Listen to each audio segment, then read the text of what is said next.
Welcome to the Slop Temple. We pray this video helps. In this video, I will explain how to study maths effectively. First, always ensure you truly understand the underlying concepts before diving into problem solving. This foundational knowledge is crucial. Next, consistent practice is key. Aim for daily sessions to solidify your understanding and improve your problem-solving speed. Finally, don't just solve problems, review your mistakes carefully to pinpoint exactly where you need more work. To truly master math, engage in active learning.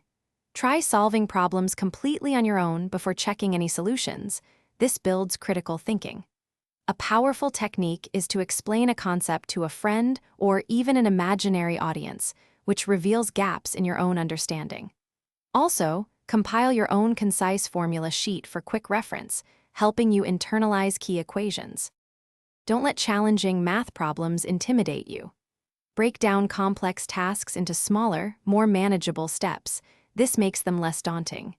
If you find yourself stuck, don't hesitate to reach out to your teacher or a classmate for clarification.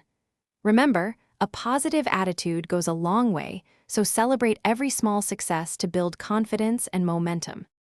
Consistency is paramount for long-term math success. Aim to dedicate at least 30 minutes every day to practice, even if it's just a few problems. Regular revision of all topics is essential to ensure that information sticks in your memory and doesn't fade over time. And hey, while you're working hard, make sure your environment is fresh. Check the description for a link to Little Tree's Black Ice and other great deals. Thanks for watching. Consider subscribing if we helped you.